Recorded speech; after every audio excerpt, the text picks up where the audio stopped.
UFO. Gitu kali ya cara baca ya. Nggak tahu. Jadi UFO film terbaru Bayu Skak yang nyambil genre hybrid ya, komedi sci-fi. Ibu saya itu kan sudah nunggu 15 tahun, Bu. Kalau sampean itu nggak segera melunasi, ya ibu sampean terpaksa diganti. Diganti sama siapa, Bu? Paul Pogba. The Talkies. Ngomongin film bersama Bayu dan Edor. UFO, film kedua penyutradaraan Bayu Skak tahun ini ya. Iya, setelah sukses dengan Sekawan Limo Sekawan Lima Duo. 2 juta. Ya. Di sini dia didampingi sama Dono Pradana nih yang biasa jadi komedi consultant-nya Bayu. Sekarang jadi co-director. Co-director ya. Karena mungkin film ini secara teknis lebih rumit. Gitu loh. Kenapa lebih rumit? Karena sebagian besar pemainnya adalah pemain debutan. Oke. Kemudian ada CGI yang digabung sama memang practical effect. Oke, nah premisnya, Bay. Premisnya. Jadi yaitu sebetulnya premis utamanya ada 2 cerita nih. Yang satu adalah keluarganya Muslim yang diperankan oleh Teresa Muslim. Memang dia dari keluarga miskin ya. Sederhana lah. Karena dia punya usaha. Iya, keluarga sederhana. Ibunya itu pengen naik haji. Nah, hati napang. Om kuna magkataon mangken bu, diusahakin. Tiba dorong lunas. Berani Mas. Nah, itu satu. Yang kedua adalah UFO alien jatuh di Madura. Terus dia somehow kehilangan kuncinya. Jadi dia bertujuan harus pulang ke ke pesawat induk. Alat komunikasiku rusak, energiku juga semakin menipis. Aku harus segera kembali ke pesawat indukku. Yud, Mayu tolong info. Oke, keluarganya Muslim itu sendiri sama seperti kebanyakan keluarga besar di Indonesia, mereka tinggal satu atap. Iya. Jadi ada adik, ada ipar gitu ya. Ada orang tua, ada ponakan-ponakan, itu ngumpul semua di situ. ya, dan si Muslim adalah sandwich generation karena Sandwich dia provider generation. nih. Iya, dan dia masih lajang kan? Iya, misalnya. Gitu. Di Indonesia memang dia di agama yang kita yakini juga memang anak laki-laki yang harus menjadi tanggung jawab ketika ayah udah nggak ada gitu kan. Ya. Dan ini karena settingnya sebenarnya settingnya itu di Surabaya Utara, di mana Surabaya Utara, berbatasan dengan Madura. Batasan dengan Madura dan banyak populasi Madura di situ, tapi memang bercampur dengan Jawa. Nah, memang budaya Madura itu kayak naik haji itu kayak terhormat banget, kayak yang keharusan banget gitu. Premisnya ya gimana si Muslim kekurangan 30 jutanya harus Ya, jadi dia udah ngumpulin 15 juta, tinggal 15 juta lagi. 15 juta lagi. Gitu. Oke, nah dia tergoda juga karena kan bahan metal dari pesawat. Iki barangnya dokure super. Premium iki Mas. Ya boleh dipreteli ae. Ada potensi kelucuan-kelucuan di situ, itu. Nah kemudian tapi dramanya juga lumayan kental ya. Iya, karena itu tadi keluarga, terus perjuangan seorang anak menghajikan orang tuanya, itu Ibunya, kan terus dari kiri kanan depan belakang dia selalu kesulitan, ada ya gitu. Tapi ini bukan film tentang nelongso ya, lucunya banyak banget gitu. Ya kita tahu Bayu Skak lah, gitu kan. Oke, in short ini filmnya gue sih lebih baik dari ekspektasi gue, Bay. Oke. Gue menikmati ini, komedi-komedinya udah banyak kita temui di film luar, tapi tetap seger. Dan satu hal kalau menurut gue ya, ada beberapa suguhan ya yang nggak pernah gagal bikin ketawa kalau buat gue ya. Pratfalls, orang kepleset, orang jatuh, sama kalau cowok Tapi lucu sih. dihajar di Bagian sensitif. iya gitu, dan itu gue ketawa. Kalau menurut gue itu nggak, kunciannya adalah di ekspresinya kan gitu. Iya, oke. Dan itu ada, jadi karena itu ada di bagian awal, gue jadinya cepet ke hook gitu loh. Nah kemudian ceritanya engaging, karena kita tahu bahwa naik haji itu gak gampang tuh maksudnya.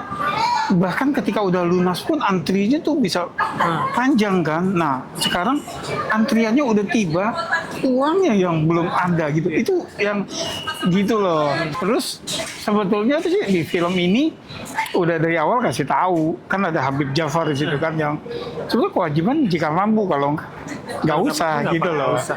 Nah, oke. Itu ceritanya. Tapi yang perlu address elephant in the room nih. Si Aliennya dan si CGI-nya. UFO-nya. Menurut lo gimana tuh? Gue tadinya pada saat awal ngeliat trailernya terus ngeliat, aduh, kenapa nggak praktikal? Kenapa CGI yang agak beda banget gitu? Sehingga gue pada saat ngeliat trailernya kurang puas. Terus juga gue nggak puas dengan delivery dubbingnya yang ala SpongeBob itu kan. Halo semuanya. Kayak nggak ada emosi ya. Iya, nah tapi ternyata kekhawatiran gue tuh terjawab. Jadi CGI-nya juga sebetulnya digabung dengan practical, hybrid, dan delivery ala SpongeBob itu justru masuk di film ini daripada di cerita SpongeBob. Di SpongeBob karena di film ini dia alien kan. Aku harus segera kembali ke pesawat indukku. Oke, dan kalau menurut gue juga keputusan yang tepat ya menggabungkan practical effect. Tubuhnya itu ada si Bambang Keper, kemudian ekspresinya mukanya itu CGI gitu, sehingga si Bambangnya cukup bermain di gestur Dan dia cameo juga di situ. iya dia ada kami dan lucu gitu. Dan lucu. Ya, terus ini kan utamanya adalah film komedi ya. Nah, gue pada saat nonton gue sih terhibur. Ya, gue sempat bilang sama lo bahwa dari sisi komedi gue lebih banyak ketawanya di film ini dibanding film Bayu sebelumnya kemarin. Yaitu Sekawan Limo ya. Karena Sekawan Limo itu kayak kalau menurut gue ya kelemahannya adalah terlalu chaotic gitu, banyak teriak gitu kan. Dan banyak berisik. skenario-nya yang lubangnya banyak. Kalau Ya. nah kalau ini nggak terlalu. Ya, dan nggak ada rebut-rebutan gitu loh di sini ya. Gitu. Jadi yang gua khawatir itu sebetulnya ada satu pemain di film ini kita preskon sebelumnya. Ini kayaknya kayak tipe-tipe yang steal the spotlight gitu ya, berusaha selalu mencuri spotlight. Tapi di film ini enggak, dia pas porsinya. Siapa tuh? Yang jadi Ipul itulah Fuad Sasmita. Nah kalau di sini pesta Muslim memang nggak jadi ujung tombak komedi, karena dia memang porsi dramanya lebih banyak. Ya, dia emotional anchor di sini. Nah justru komedi yang gua ketawa banget tuh Benny Siregar. Oke, yang kata orang benang merah perfilman Indonesia saat ini. Masih lucu aja. Masih lucu. Jadi Bayu Skak dan Benny ini muncul di film ini membawakan karakter mereka di film Lara Ati. Jadi ada 3 juga, Indra Pramujito juga Pemain ya. muncul kan di adegan kantor kan. Iya. Nah itu dari karakter mereka di Lara Ati gitu. Si Benny ini sebetulnya ada 2 scene panjang ya. 3 ya. 3 scene ya. Itu yang kalau menurut gue ya tadi tuh yang gue bilang salah satu kuncian komedi yang nggak bikin ketawa tuh ya ketika alat vital cowok dihajar. Itu 1, dia ada 2 tuh yang bikin orang gitu ya, itu ada juga. Itu lucu banget. Kita nggak akan spill. Ya kita nggak akan. Tapi adegan di kantornya dia itu, aduh. Nah kemudian adegan ketiga adalah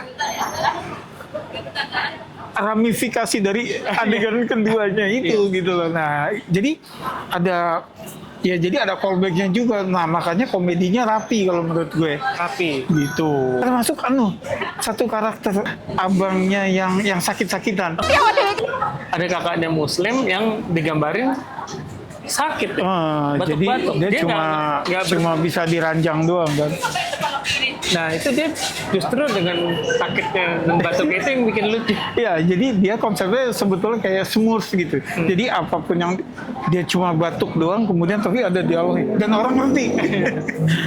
Jadi kadang yang ketika misalnya iya atau apa gitu yang satu kata, ini ada yang panjang juga dan orang tetap bisa ngerti.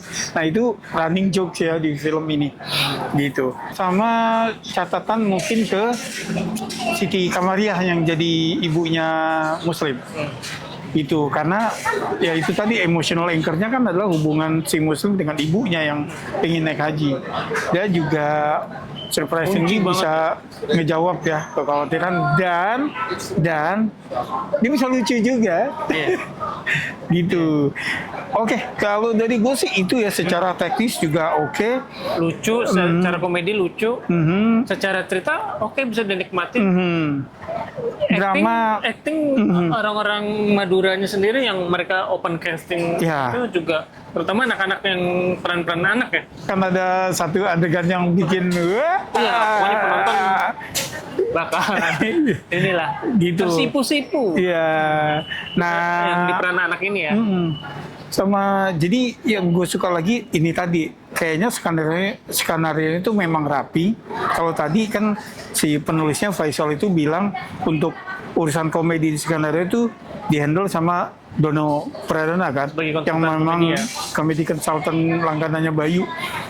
Jadi gue suka ada eskalasi problemnya yang dibikin bagus juga nih sama mereka berdua di skripnya gitu ya. Jadi Skripnya rapi. ketika kayaknya udah mulai ini, kemudian ada lagi dilema gitu kan. Kemudian ada lagi dilema yang rasanya organik, Iya. ya kan, nggak dibuat-buat. Nah, oke, itu sih skor. Skor gua enjoy sih, ini cukup bagus. Saat ini gua kasih 7. Oke, sama gue juga 7. Gue menikmati itu. Gue juga kalau tanya kenapa nggak 8, belum tahu juga ya. Tapi feeling gue ngasih ke situ gitu ya. Iya. Gue bisa menikmati ini. Salut sih kalau menurut gue, satu yang perlu diapresiasi dari yang patut diapresiasi dari Bayu Skak adalah secara tema dia jadi makin berani. Ya, karena Ah, film-filmnya banyak yang sukses ya. ya. Jadi dia nggak aji mumpung, ya. Dia berani untuk memperluas itu, kemudian berani nggak pakai star power. Ya, nah itu yang membuat agak khawatir juga di Ya kita, box office ya. kita kayaknya gimana, tapi we'll see. Mungkin Yang dari jelas mulut ke mulutnya Ya, bisa. Jawa Timur sih udah pasti laku. Jawa Timur, Madura tuh kayaknya udah gitu ya. Itu sih. Jadi keberaniannya Bayu Skak ini patut diapresiasi. Ya, oke, gua rasa tontonlah. Ini pas libur sekolah juga ya. Gitu. Yang kalau udah nonton di special screeningnya, karena udah roadshow kan mereka ya. Silakan tulis di komen. Makasih udah mampir. Sampai ketemu di film berikutnya. Salam.